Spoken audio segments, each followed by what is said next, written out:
Here to share with us in just a minute. But first, we're now a full 2 months into the 115th Congress. How well have Republicans done with their unified control of both houses plus the presidency, the entire government? Well, so far, they passed no major legislation, haven't held a hearing for Supreme Court nominee Neil Gorsuch, and still have not confirmed 4 of the president's cabinet picks. More meaningfully, perhaps, they also haven't confirmed dozens of political appointees you have never heard of, but who are critical for running the government. The Senate's been in session for 57 days so far. They've already taken 22 days off. They'll have a massive 2-week break in April, too. What exactly is going on up there? Senator John Cornyn is the Senate Majority Whip. As Whip, his job is to win Senate votes by keeping Republican senators in line. Senator Cornyn of Texas joins us now. Senator, thanks for coming on. Thanks, Tucker.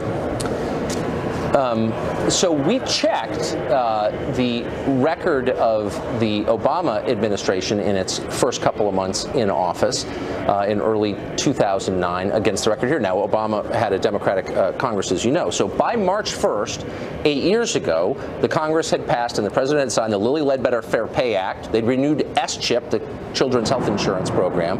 They'd signed a $831 billion stimulus bill. And, of course, the Congress had approved the president's plan for withdrawing from Iraq. They've done an awful lot. This Congress, Republican Congress, doesn't seem to have done much at all. Why hasn't anything been done so far exactly? Well, the main reason is because Democrats have been dragging their feet on nominations and burning up time. For example, Ryan Zinke was approved by a substantial supermajority today. Wilbur Ross by, I think, 72 votes last night. Right. There's no reason to deny the president his cabinet other than just to burn up time and make it impossible for us to turn to other legislation. So it's enormously frustrating, but this is the way the system unfortunately operates when people are determined to drag their heels.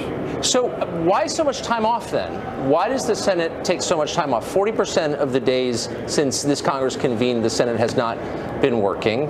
In April, according to the Senate calendar, you guys are only working for 10 days the entire month. If it's taking more time than expected, then why not work more?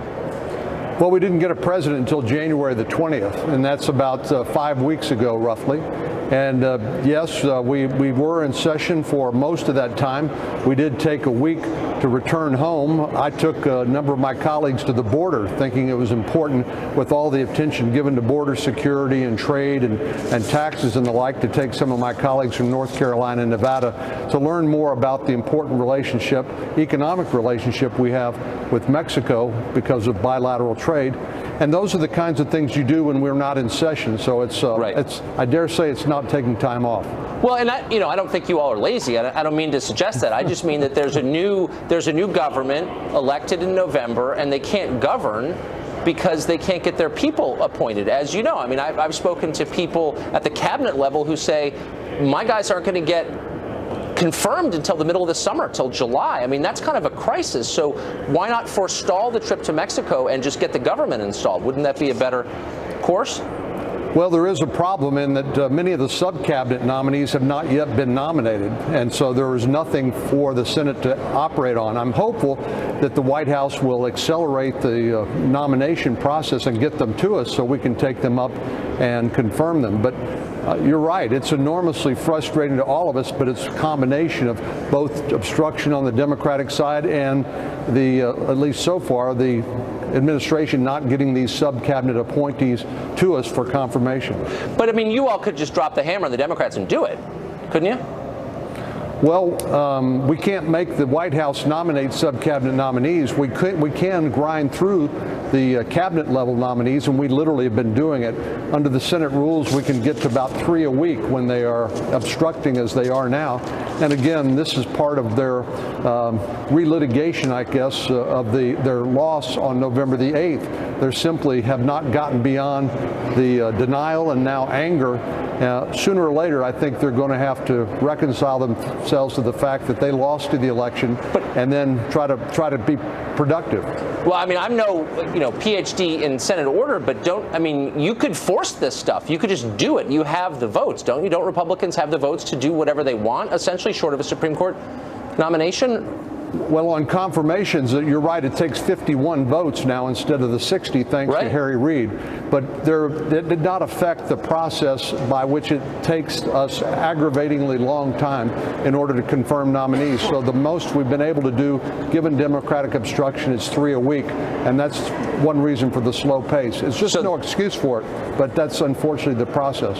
So, I mean, it does seem, from an outsider's perspective, like maybe there's an ideological component here. I know that a lot of Republicans in Washington don't agree with some of the president's priorities. And if you look at the bills, and we took a check of this, that are languishing in committee, I just wonder if any of these will ever get out. So Kate's law, the famous Kate Steinle law, that would set mandatory minimums for illegal immigrants reentering the country, is sitting in a committee. The bill that would revoke any chance of becoming a citizen for U.S. nationals engaged in terrorism. I mean, you could kind of go down the list. A bill that would prevent refugees from being settled in states if the governor opposes it. Do Republicans in leadership support those efforts, do you think? Well, I think by and large we are supportive of the administration's positions, but the bills that you mentioned, of course, died at the end of the Obama administration, had to be refiled, and so they have to go through the committee process. Part of why the Judiciary Committee is delayed now is because we're working and anticipating the confirmation of Judge Gorsuch to the Supreme Court. Other committees are working primarily on the Obamacare repeal and replace, which will take place in the coming few weeks. That's been our focus, along with tax reform, which we plan to do shortly after that. So I share with you your frustration about the slow pace. Unfortunately, a lot of that's built into the process, but we're determined to get some important things done. So, I mean, reassure Republicans who voted for Trump that none of this is being slow-walked. I know a lot of people who work on Capitol Hill who are Republicans who did not vote for Donald Trump. They voted for Hillary Clinton. Some of them are in your office, by the way. Are you sure that your staff, it's true, are you sure that your staff and the staff of other leaders on the Republican side in the Senate and the House are really supportive of this agenda? We are fully supportive of President Trump and his agenda, and we're trying to do our best to help him. He's new to governing, and we all understand that. That's one reason he got elected, because people thought he would bring change to the way Washington operates, and he already has. So we fully support the president's agenda, and we're working with him. Had lunch over at the White House today with the Speaker, the Majority Leader of both houses, trying to figure out how to advance the president's agenda and get it accomplished. And we are on that path as I speak. Well, part of his agenda is building a wall. He campaigned on it. Your state voted for him in part because of that. And then you were quoted the other day saying you're not for a wall and the people of Texas are not for a wall. What gives you that impression, considering I think you won your state 9 points, something like that, pretty definitive win, running on the wall? Why would you think your voters would not be for that? Well, the Texas border, and one reason I took my colleagues to Texas was to show them this 1,200-mile border, some of which has 3,500-foot cliffs in the Big Bend area where no wall is really necessary. There are other areas where infrastructure is important, barriers, if you say, so to speak, but it's really a combination of personnel, technology, and infrastructure. We're working right now with the Department of Homeland Security to come up with a plan to actually implement the president's goal of securing the border. It's long overdue, and I fully support that. We intend to try to make that happen. But he said, I mean, not to be a stickler on semantics, but he said, I want a wall. I want a big, beautiful wall. I mean, that was from the first day of his campaign until last. I want a wall. So why would you think that voters in your state, exempting like the cliffs, but for the rest of the border, why wouldn't they want a wall too? Didn't they vote for that? I don't think I think they voted for border security. How we accomplish that, I think they expect us to use our best judgment to try to accomplish. It's really just a matter of political will. We know how to do it. The problem has been we haven't had a president who actually believed in border security. We do now, and we're fully trying to support and implement that effort together with interior enforcement, which represents people who come in and overstay, represent 40% of illegal immigration, and we don't do nearly enough to discourage that. Right. No, for sure.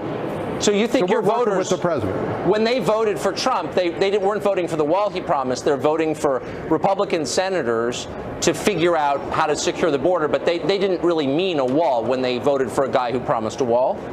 They expect us to use our best judgment and our experience to accomplish that goal, I think. And a wall, I have to tell you, Tucker, is not going to stop illegal immigration if you don't have the personnel on the ground to catch them, if you don't have the technology, the eyes in the sky in order to detect them, so Border Patrol can actually get there in time. There are places where a physical barrier is entirely appropriate, and we ought to be putting them there, but we ought to come up with the right combination that allows us to accomplish the goal efficiently and effectively without wasting taxpayer dollar. That's been my goal. Okay. Senator Cornyn, thanks for joining us. I appreciate it. Thanks, Tucker.